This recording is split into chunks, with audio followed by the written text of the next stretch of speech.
Voilà, je l'annonçais à Guillaume Kodjo, candidat de la DMK à la dernière présidentielle et qui revendique toujours la victoire, vient de porter plainte en France.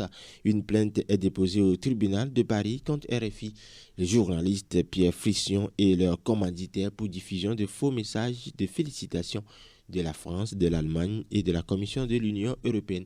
Guillaume Messan Kodjo, président du MPDD. Nous avons déposé une plainte contre RFI, contre Pierre Frisson et ses complices et leurs commanditaires pour avoir diffusé de fausses nouvelles et qui ont plombé, si vous voulez, le mouvement de revendication de la victoire de la DMK. Nous considérons que celui qui est assis dans le fauteuil là, il sait lui-même qu'il n'a pas gagné. Et face à l'affront, on fait fabriquer donc dans les officines de l'OME2, du faux message de félicitations venant de Macron, du président allemand et de l'Union européenne. C'est faux. Et donc, la meilleure façon de prouver donc aux yeux du monde que celui qui est assis là, que c'est un imposteur, c'est de démontrer donc à la face du monde que Pierre Frisson et toute sa bande sont des faussaires. Ils ont contribué à asseoir, je dirais, injustement, la dictature encore dans notre pays. Et donc, ce que nous attendons, c'est que c'est sûr qu'ils vont être condamnés parce que Frisson déjà a beaucoup de problèmes dans son service là-bas. Toute la direction dont RFI sait que de toute façon, il a joué à ce jeu en complicité avec son représentant local. Et donc, d'une manière ou d'une autre, ils sont sanctionnés. Et puis, en fait, il y a une gouvernance mondiale quand même. Si les gens pensent réellement, du moins, que celui qui est assis là-bas, donc, à voler, c'est sûr du moins qu'il y aura des intentions de donner le pouvoir du peuple à celui que le peuple donc a désigné. Voilà ce que je pourrais dire, mais ce qui est sûr, c'est qu'en fait au niveau de l'OME2, ils ne dorment pas quand ils ont su que Pierre Frisson de toute façon est sanctionné dans ses services.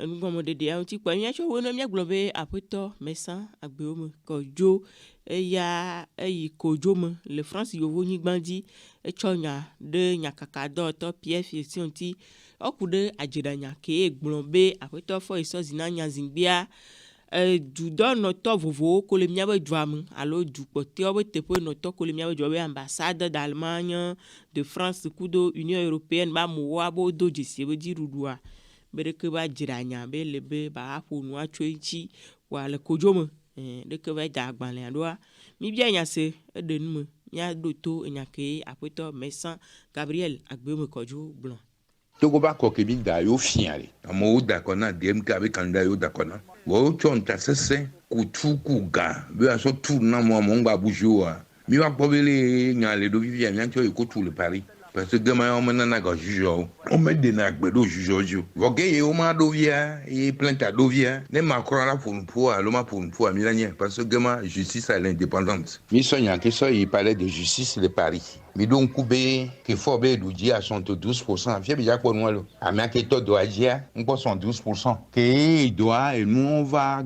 quelqu'un graffifier. Et nous maï que nous va les cleanser les miens c'est à dollar ou doume vieux. Cleanser les miens si 1000 va dollar ou doume vieux. Diamant les 1000 à dollar ou doume vieux. Oh les 1000 à dollar ou doume vieux. Oh le finga bang bang le blanc de coupe. Oh le cop et ici ou aller bien et Togo tola o tu as les vieux le donner les miens à dernier kaka 72 ans. Moi le possible. Wako so et gars les tout namon au surtout moins de choses et ni donc nyam woni Togo voilà si tu là banhoinam la donc ben sonyon les vignon monseigneur Bilbo Clémien 90 ans oh a tout play ba janda zi paiement parce que on nyam we musan et du ka plan quoi mi sonya que so ko tous les paris bon kale qui a fini à l'officia ma didimia elle a indodé Togovio vont badomio les gars me soufie parler et nous qui y a mérite à la sonner et nous au fort viale moi et tout agble d'aller ne be so le on so John chonko no no buta me nyode parce que be et on kola bionya et on leva ke o leva bionya parce que be les Togo be dema me ogbonbe ame budia e be ngodo me so jola no ame ke budia be ngodo me so jola no so John to nyanyoere de toute façon be yom da connaît fort viole onye wo bonu e du me viole doya Togo be armée mo be armée abe fort vitoyo et doit be armée so jodo la nyene et doit blibo abe armée doit la défendre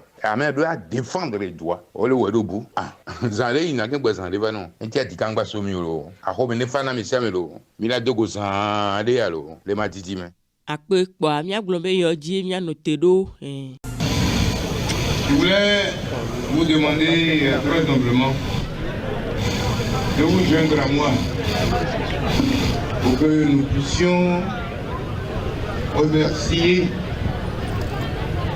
l'archevêque émérite de Lomé pour son engagement pour le bien-être des Togolais, pour son engagement pour la fin de la dictature, pour son engagement pour la défense du bien commun. Je vous demande de l'applaudir fortement.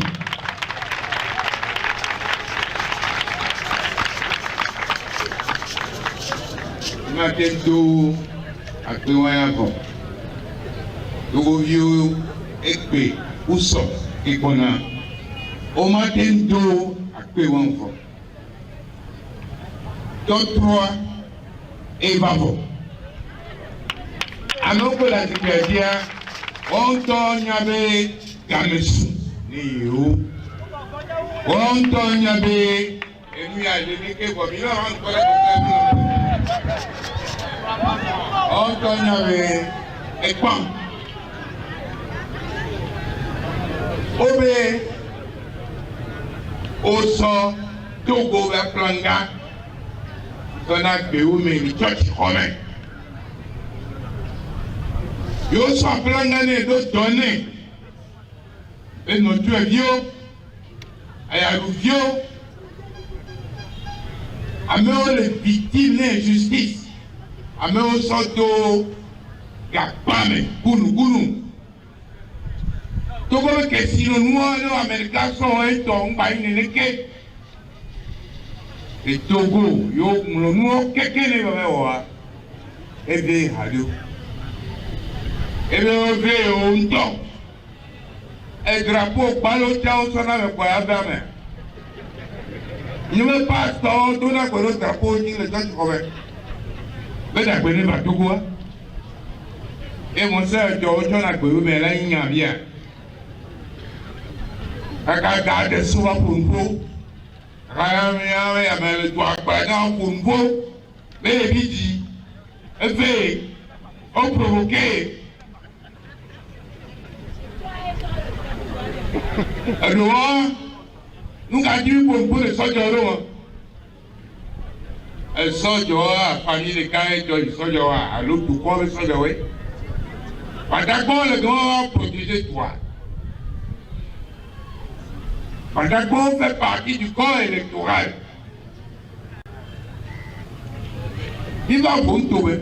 Nous avons dit les problèmes. Mais il ne va pas y avoir. Il y a trop, nous devons tout faire, nous on va sortir du nord, on va tenir ma soumission. Et on est bien, coalition, mais il y a encore Gaïdine, donc quelqu'un de Togo. Il y a encore Gaïdine. Il y a encore Gaïdine, Povito. Vive, oh, le Povito, ta foi. Les miens vivants vont taper que vive non pour les mains et quand on tourne la main là tout quoi on avait au tout couteau à doubler et puis braton et tout quoi tout couteau le couteau un gazon bien d'accord pension itinérante mais ça fait quelques heures Libre, Zébda Koutou, on m'a tout taxé. On m'a tout taxé parce que je nous vois avec toi, mania, et on y est, Zébda. Nous devons créer un plan, on va coucher les gens. Zébda, on coule, nous avons trois yo da plan, on nous voit. Yo ba yi ko kan me mo wo na won te ba wa na yo parce que be e mo pe ali no ni be parfois on a kotoku ba we kotoku ba e pe wa to ni o mi na kotoku me wo le pe a wo ni de carte d'identité yo na 5 000, ne plus à ma toi, 1000 et 2000, ne plus à l'eau. Et permis, quand il y a bien 3 permis et 5 000 pour la tout. Mibe, un young war, la deux projets tonton, la deux dossiers à revenir sur microfinance. Alors, fait qui a 30 millions à Miami Yato, Gantoka Million. Nemi Toka, Noah, et nous avons le taux d'intérêt. Mia Didi, n'avait taux d'intérêt. Il y a tourné à Fimi Rogala. Mais tu vois, les millions de quoi. Et nous avons bien c'est bon. Acteur Ayadoua. Acteur technique de gouvernement, et donné un mot quoi. Notre rivière tricot là-bas, on a doué à 2000. Et nous m'ont mis paix. Voilà, il y a un grand milliard. Il y a un grand milliard. Attendance à mener l'homme et les go. Attendance à participer au Togo. Et participer au Togo. Mais les go, mais les l'homme. Attendant participer comme il veut. Aïe, allez. Mais aujourd'hui, il faut que le Togo. Tu as bien qu'un corps nord à Tari. Aïe, allez. Moumio, pour la tenance à Dieu. Non, ton la tenance à Dieu. Est-ce que tu vas? Où est-ce que tu vas? Et Togo, quelqu'un veut. Et son néné. Et non néné. Blaton. Moumio, bien. Elle a eu blatin. Les familles les cas. Parce que c'est un juin 67, il y a un certificat d'études primaires élémentaires. Juin 1967. Même il y a plutôt un nouveau à faire gagan un doigt 67. Nous avons bac, nous avons licence, nous avons maîtrise, nous avons DEA, nous avons doctorat. Bon, voilà, bon, travailler dans les là-bas. Ni quoi le chopement, ni pas quoi.